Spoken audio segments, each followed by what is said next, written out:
What the hell is up, YouTube? This is your boy Bearded Kingface, aka Essential, here with another reaction / review video for you. This time I'm joined by Nasty Nas, Nasir. Let's just jump right into it. Now before we get started, you know what I want you to do. I want you to hit that subscribe button right at that bottom right corner. Hit the notification bell so my videos pop up in your notification feed, and make sure you like this video and show all the love that you possibly can to this channel. Let's jump right into the review. Nas, aka Nasir Jones. For those of you that actually saw my last video where I did a cover of One Love, then you got a bit of an intro on Nasir Jones, aka Nas, the young MC, or Nasty Nas as some people used to call him, or Pablo Escobar, or just Esco. Nas first burst onto the scene in 1991 on a feature on the song Live at the Barbecue on Main Source's first LP, Breaking Atoms. I actually got that right here. Funny enough, he's not even credited on the back of this thing on the track list, so we didn't even know who Nas was really, but the streets were definitely buzzing in New York. Fast forward to 1994 and bam, we get Illmatic. This totally shook up New York hip-hop. There was definitely a lot of strong stuff coming out of New York, but this just kind of redefined things and further reinforced New York's reputation and just solidifying that stamp on the map. So many standout tracks on this album. Life's a Bitch, One Love. Don't even get me started on the intro, not the genesis, but the first track on the album, New York State of Mind. Rappers a monkey flippin' with the funky rhythm I be kicking. Musician, inflicted composition. Those are some hard-hitting first lines to have on your first LP ever, and it's no wonder after that everyone's like, man, this is a classic. What else is this guy gonna do? He released a sophomore album in '96. It was written to lesser rave reviews. It was definitely a departure from his original sound, a little bit more commercialized with tracks like If I Rule the World featuring Lauryn Hill. A little bit different, but then you had those really nice standout gems like The Message, oh my gosh, or even tracks like I Gave You Power. That was just totally different at that time, although Tupac did something similar with Me and My Girlfriend, and if you haven't heard those two tracks, I definitely recommend you go check them out. A slew of albums later, a huge public feud with Jay-Z, which resulted in Takeover and Ether. Ether to this day is synonymous with completely destroying someone. So if somebody got ethered by you, it means you took them down, you destroyed them, especially in the lyrical sense. So Nas solidified that, which is akin to Eminem and how he solidified the term stan. That's not to say that his career isn't definitely plagued with some missteps. While he is a standout MC, he has been criticized in the past for his misuse of beats, or to put it in layman terms, just picking really shitty beats to rap over, and there's no sense of quality control sometimes, and that's why we just don't get the top-notch Nas that we got in the 90s. Stillmatic was dope though, and that was released in 2001. I Thought Hip Hop Is Dead had some nice tracks. That was back in 2006. The N, or the Untitled album, due to its controversial name, in 2008, that had some really good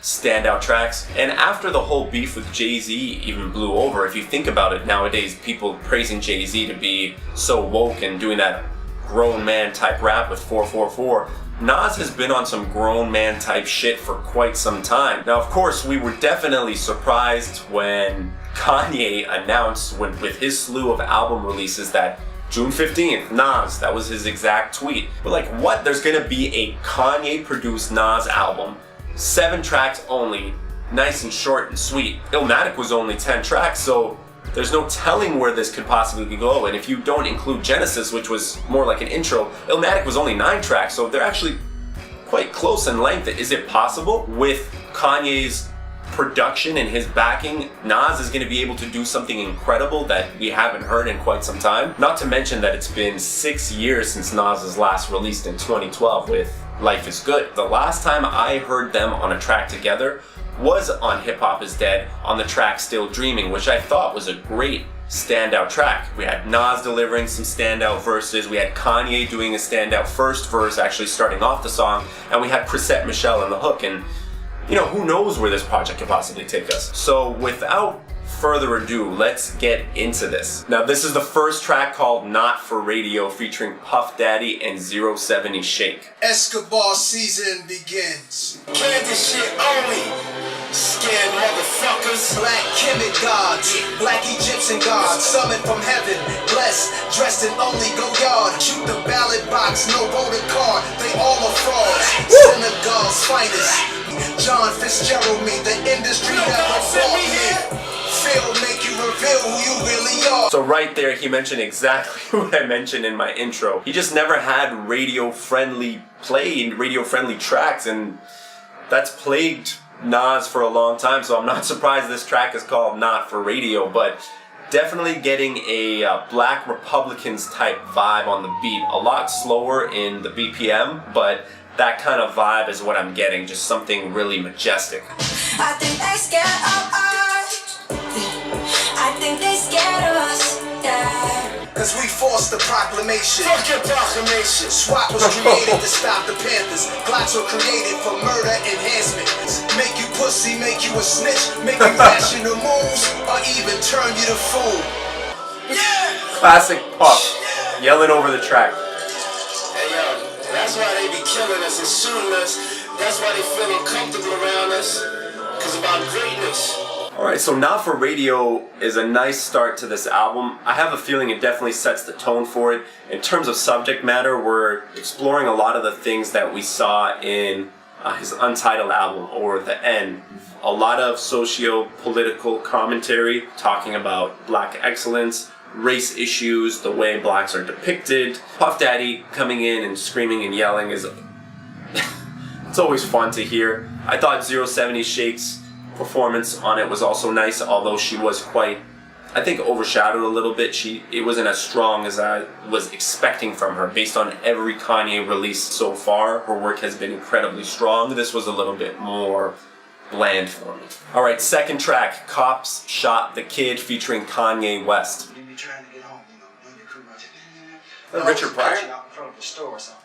The cop shot the kid, the cop shot the kid, the cop shot the cop shot the kid, the cop shot the kid, the cop shot. That's Slick Rick children's story. Hit single from Slick Rick in the 80s. Very well known. Nas has actually done renditions of that a few times. It's a nice flip. I'm interested to see how they actually come on the beat though. White kids are brought alive. Black kids get hit with like 5. Get scared and panic, you going down. The disadvantages of the brown reminds me of n-tial. Let's remind them why cat kneels. Emmett Till was a young black boy who was in a convenience store or a grocery store. He said something to this older woman, a white woman.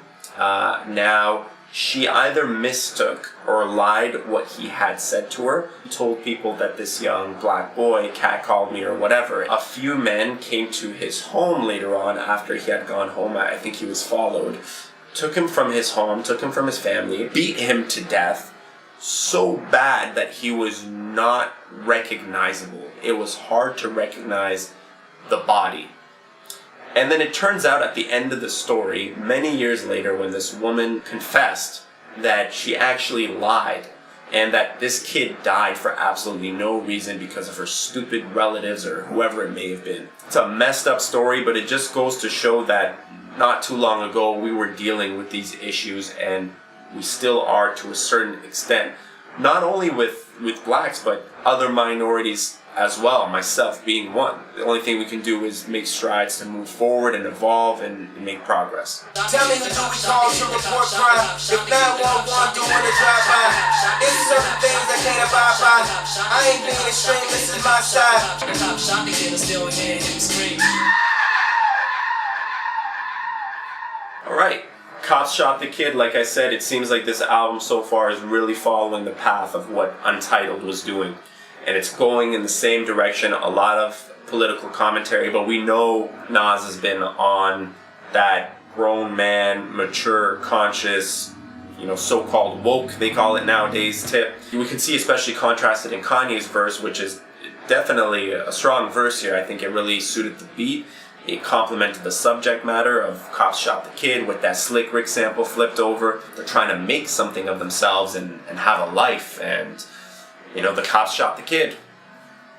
It's like they have to meet quotas in terms of a certain amount of crimes they need to stop, a certain amount of people they need to incarcerate, you name it. So definitely good subject matter here. I don't know if I would have flipped the beat the exact same way and used this kind of beat for this song, but still an okay track. Alright, this is track number 3, White Label.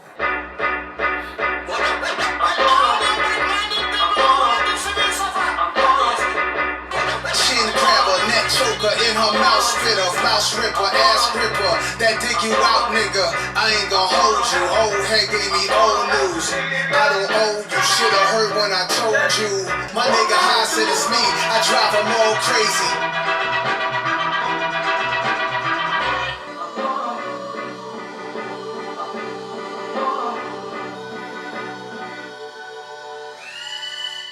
So that track was quite interesting. I was really feeling the sample and the beat. It just felt like it was constantly building up to something for me, and it didn't get to that thing that it was building up to. Subject matter wise though, it seemed like he's dealing or discussing a lot of stuff related to excess or gluttony, just having too much of something and how having too much can actually be a bad thing.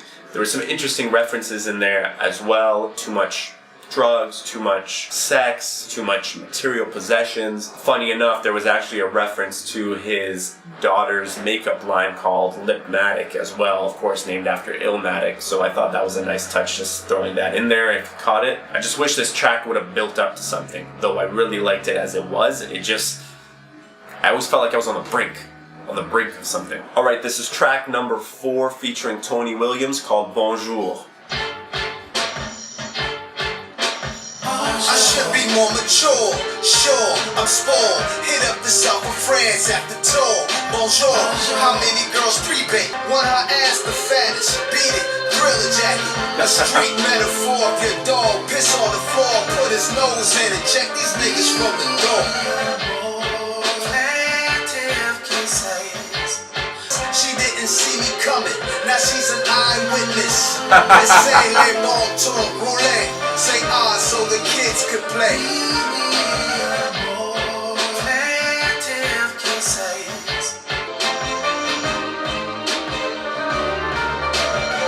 I like Bonjour. So far, Bonjour is probably the standout track for me. The hook was quite simple, but it was catchy. I liked every time that Bonjour was thrown our way. It just sounded really nice to the ears. I can definitely see the theme now going through the first 4 tracks. Not For Radio was definitely about pride, especially because he kept talking about black excellence and how Puffy was just kind of shouting out everyone else.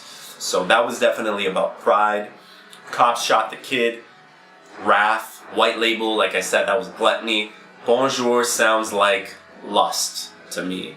You know, bonjour is that term you say to somebody when you're like, oh, hello. That's something I'm lusting after, not just necessarily something sexual, but anything that's unspiritual. I think that's the subject matter that he was tackling there. I can see that within these first 4 tracks so far, so it's just a matter of time for each one to now reveal the remaining 3 out of the 7 deadly sins. So that's a good concept to go with, considering that there are only the 7 tracks. Alright, this is track number 5, featuring The Dream, called Everything. In your eyes. See, cause you've never been the same as anyone else. Don't think the same as everyone else. If I had everything, I could change anything. This one's hard. This one's hard. That's nice. I mean anything. If Starbucks is bought by Nestle, please don't arrest me. I need to use your restroom and I ain't buy no espresso soon enough. Assume the cuffs, the position not new to us. Sits back on the bus, sitting, said screw that bus. Boycotted that bus out of business, the future's us.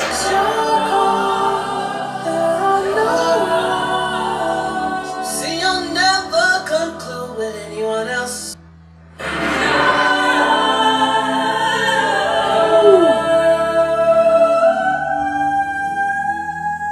Haunting.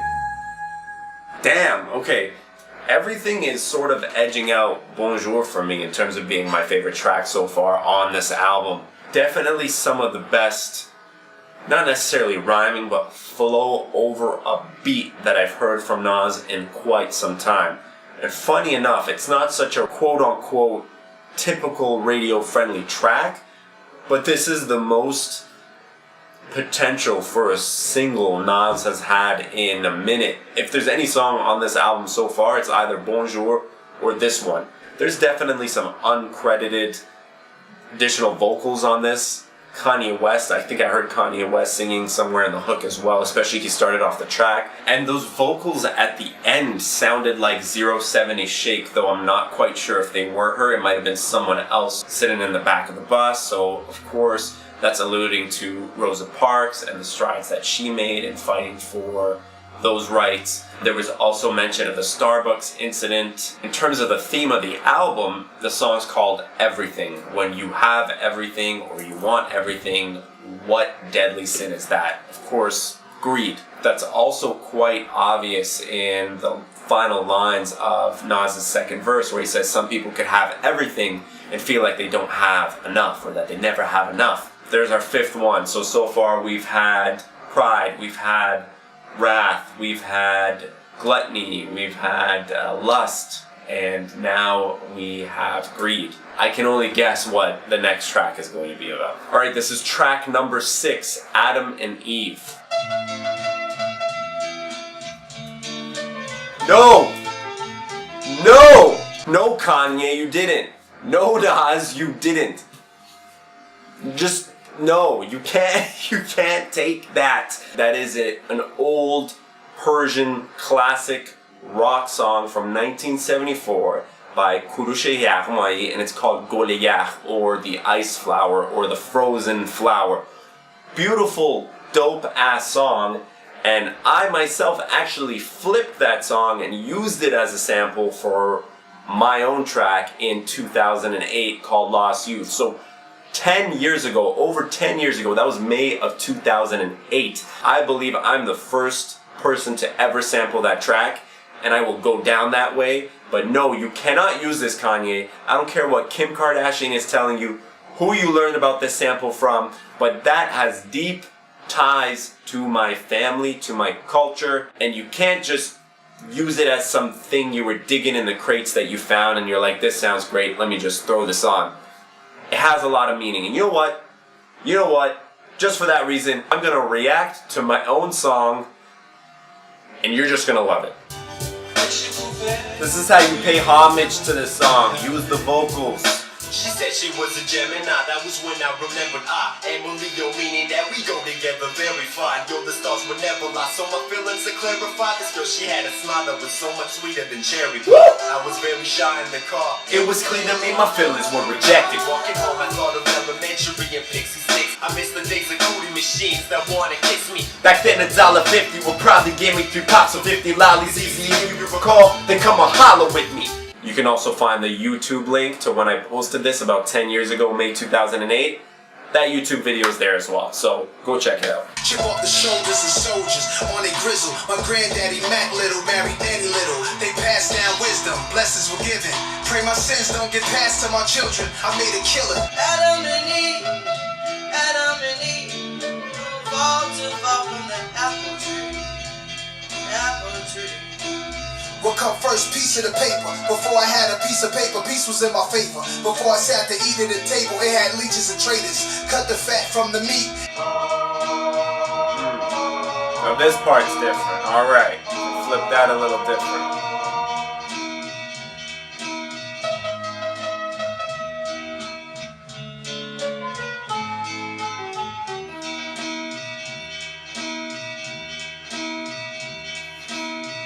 Now that I got that out of my system with Kanye using that old Persian sample from 74, that was a pretty dope track. I really liked Nas's flow over this song. A lot faster flows like he had back in the day. The rhymes were nice. The topic was nice. When people say, you know, the apple doesn't fall far from the tree, when they're comparing their family or their parents to the children, especially in terms of mental fortitude, sloth. There was a lot of imagery in terms of him sitting having cigars, having caviar, just chilling and basking in these excesses, just playing cool, and that's about it. So I had a very big sloth vibe coming from this particular track, which was so interesting because the beat didn't feel that way.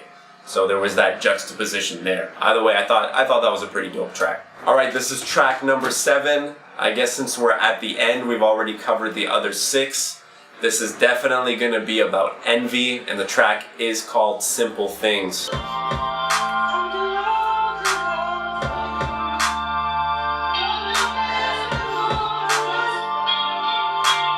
I'm looking in longevity's eyes. I play with infinity's mind. Forever's my God, my pedigree. Above your ass, you'll never see I love the past, but see where I'm going, I get to fly. It's the simple things in life, simple things in life. Simple things in life, simple things in life. Basic, riding back to back. Me and Jungle in some spaceships. Where the squad at? You can see us on the air. Chop it up as always. Stand This is a different Nas flow from what I'm used to. Everybody saying my humility's infectious. I just want my kids to have the same peace I'm blessed with.